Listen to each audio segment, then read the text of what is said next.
জীবনে একটা অর্থ খুঁজে পাওয়ার এই যে চেষ্টা, এটা আমাদের সবার। আজ আমরা ঠিক এমনই একটা ধারণা নিয়ে কথা বলবো, যা হয়তো জীবনকে দেখার চোখটাই পুরোপুরি বদলে দিতে পারে। আচ্ছা, কখনো কি এমন মনে হয়েছে যে জীবনের সবকিছু ঠিকঠাক চলছে, কিন্তু তারপরও কোথাও যেন একটা ফাঁকা জায়গা? মনে হয় যেন এর চেয়েও বড় কোনো উদ্দেশ্য বা মানে লুকিয়ে আছে, যা শুধু খুঁজে পাওয়ার অপেক্ষা। এই অনুভূতিটা আমাদের অনেকেরই খুব চেনা।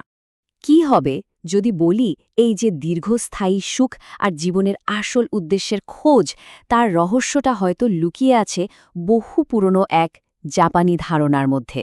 আর সেই ধারণাটার নাম হল ইকিগাই। চলুন আজ এই অসাধারণ বিষয়টা নিয়ে একটু গভীরে যাওয়া যাক। তো সবার আগে আমাদের বুঝতে হবে এই ইকিগাই জিনিসটা আসলে কি।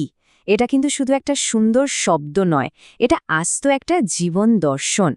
খুব সহজ করে বললে, ইকিগাই হলো সেই কারণটা যা প্রতিদিন সকালে আপনাকে বিছানা ছেড়ে উঠতে উৎসাহ দেয়। মানে এটা শুধু আপনার চাকরি বা কোনো শখ নয়, তার চেয়েও অনেক গভীর কিছু। এটা হলো আপনার বেঁচে থাকার, আপনার অস্তিত্বের মূল কারণ। একটা গল্প ভাবুন।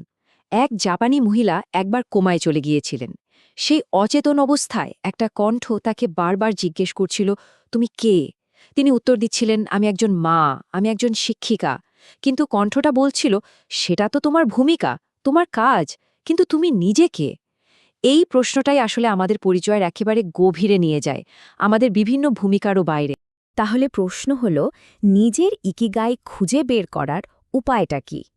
জাপানিরা এর জন্য খুব সুন্দর একটা নকশা তৈরি করেছে, 4টি বৃত্তের একটা নকশা। আর মজার ব্যাপার হলো, এই 4টি প্রশ্নের উত্তর যখন একটা মাত্র বিন্দুতে এসে মিলে যায়, ঠিক সেখানেই নাকি খুঁজে পাওয়া যায় নিজের ইকিগাই। প্রথম প্রশ্নটা হলো, এমন কি কাজ আছে যা করতে আপনি ভালোবাসেন?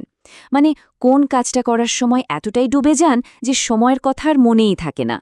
যে কাজটা আপনাকে ভেতর থেকে আনন্দ দেয়, শক্তি দেয়, যার জন্য কোনো বাইরের প্রশংসার দরকারই হয় না। আর দ্বিতীয় প্রশ্নটা হলো, আপনি কোন কাজে স্বাভাবিকভাবে বেশ দক্ষ? এটা যে কোনো বিশাল প্রতিভা হতে হবে তা কিন্তু নয়।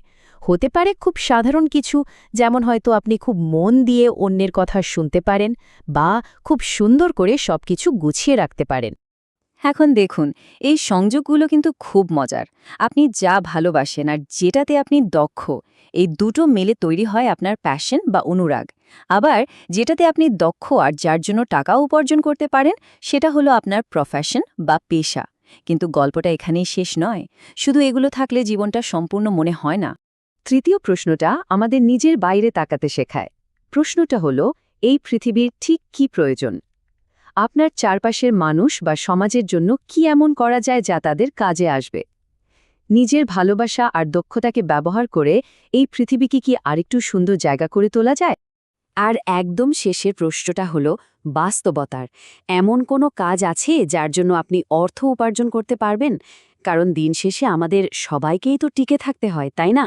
আর আর্থিক স্থিতিশীলতা থাকলে জীবনের উদ্দেশ্য খোঁজার যাত্রাটাও অনেক সহজ হয়ে যায়। আর দেখুন, কি দারুণভাবে দেখানো হয়েছে। যখন এই 4টি বৃত্ত, যা আপনি ভালোবাসেন, যা আপনি ভালো পারেন, যা পৃথিবীর প্রয়োজন এবং যার জন্য আপনি অর্থ পেতে পারেন, সবগুলো একসাথে এসে মেলে, ঠিক তখনই খুঁজে পাওয়া যায় আপনার ইকিগাই। এটাই সেই জীবনের কেন্দ্রবিন্দু, যেখানে জীবন একটা সম্পূর্ণতা আর গভীর অর্থ খুঁজে পায়। বেশ, তত্ত্ব তো অনেক বোঝা গেল, কিন্তু বাস্তবে নিজের ইকিগাই খোঁজার এই জার্নিটা শুরু করা যায় কিভাবে? চলুন কয়েকটা খুব সহজ পদক্ষেপ দেখে নেওয়া যাক। একটু ছোটবেলার কথা ভাবুন তো। কি করতে সবচেয়ে ভালো লাগতো? কোন কাজটা করার সময় সব কিছু ভুলে যেতেন? সেই মুহূর্তগুলো খেয়াল করুন। আচ্ছা, আশেপাশের মানুষ প্রায়ই আপনার কোন গুণের প্রশংসা করে? সেদিকে একটু মন দেন। আর কোনো কিছুর চাপ না নিয়ে শুধু আনন্দের জন্য নতুন জিনিস চেষ্টা করতে থাকুন। এই ছোট ছোট পদক্ষেপগুলোই কিন্তু আপনাকে আপনার পথের দিশা দেখিয়ে দেবে। জনাইতে ইকিগাইয়ের ধারণাটা যে শুধু সুন্দর একটা কল্পনা নয়, তার কিন্তু জলজান্ত প্রমাণও আছে। জাপানের ওকিনাওয়ার মানুষের দিকে তাকালেই সেটা বোঝা যায়।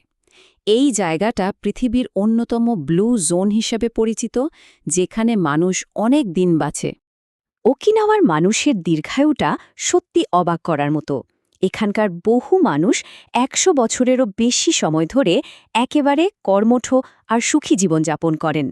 এর পেছনের রহস্যটা কি? তাদের জীবনযাত্রার মধ্যেই কিন্তু ইকিগাই লুকিয়ে আছে। তারা খুব সহজ কয়েকটা নিয়ম মেনে চলেন, যেমন পেট ৮০% ভরে গেলেই খাওয়া থামিয়ে দেন, যাকে ওরা বলে হারাহাচি বু। তারা সারাদিনই কোনো না কোনো কাজে সচল থাকেন। তাদের মোয়াই নামে একটা দারুণ সামাজিক সাপোর্টের গ্রুপ থাকে। আর সবচেয়ে জরুরি বিষয় হলো তাদের প্রত্যেকের জীবনে একটা স্পষ্ট উদ্দেশ্য থাকে, আর যে কাজটা তারা ভালোবাসেন তা থেকে তারা কখনোই অবসর নেন না। ওকিনাওয়ার একজন বয়স্ক মানুষ এই অসাধারণ কথাটা বলেছিলেন। তাদের কাছে জীবন মানে শুধু কোনোভাবে টিকে থাকা নয়, বরং জীবনের শেষ মুহূর্ত পর্যন্ত সেটাকে পুরোপুরিভাবে উপভোগ করে বাঁচা। আর এই মানসিকতাই হয়তো তাদের দীর্ঘ আর সুখী জীবনের আসল চাবিকাঠি। চলুন সবশেষে এমন একটা ধারণার কথা বলি যা আমাদের প্রতিদিনের কাজকে একটা অর্থপূর্ণ জীবনের সাথে জুড়ে দেয়। একে বলা হয় ফ্লো। ফ্লো হলো সেই জাদুকরী মুহূর্তটা, যখন কোনো একটা কাজে আপনি এতটাই ডুবে যান যে চারপাশের আর কোনো কিছুর খেয়ালই থাকে না। সময়, ক্লান্তি, এমনকি মানসিক চাপ সব কিছু ভুলে যান। এই অবস্থায় কিন্তু একটা বড় ইঙ্গিত যে আপনি আপনার ইকিগায়ের সঙ্গে একাত্ম হয়ে আছেন। কেনজি নামের এক কারিগরের কথা ভাবা যাক, যিনি শুধু কাঠের চামচ তৈরি করেন। বছরের পর বছর ধরে তিনি একই কাজ করছেন, কিন্তু একটুও বিরক্ত হন না, কারণ প্রত্যেকটা চামচ তৈরির সময় তিনি ওই ফ্লো অবস্থাটা অনুভব করেন। তার কাছে এটা শুধু চামচ বানানো নয়, এটা যেন পৃথিবীর সাথে এক ধরনের শান্তি স্থাপন করা। তাহলে আসল কথাটা হলো, কোনো বড় লক্ষ্য নয়, বরং ছোট ছোট কাজের সম্পূর্ণ মনোযোগ দেওয়াই আমাদের ভেতরের সম্ভাবনাকে জাগিয়ে তুলতে পারে। এই পুরো আলোচনা থেকে সবচেয়ে গুরুত্বপূর্ণ শিক্ষাটা হলো, আমাদের ইকিগাইকে যে পৃথিবী বদলে দেওয়ার মতো বিশাল কিছু হতে হবে তার কোনো মানে নেই। সেটা নিজের কাছে সত্যি আর অর্থপূর্ণ হলেই যথেষ্ট। সেটা হতে পারে বাগান করা, বা পরিবারের জন্য রান্না করা, গল্প লেখা, বা নিছকই অন্যকে সাহায্য করা। আসলে ইকিগাই তো ভবিষ্যতের কোনো বিশাল লক্ষ্য নয় যা একদিন খুঁজে পাওয়া যাবে। এটা বরং প্রতিটা মুহূর্তকে অর্থ দিয়ে বেঁচে থাকার একটা উপায়। তাই আসল প্রশ্নটা হলো, এই যে মুহূর্তটা এখন চলছে, এটাকে অর্থপূর্ণ করে তুলতে ঠিক কি করা যায়? যাত্রাটা কিন্তু এই মুহূর্ত থেকেই শুরু।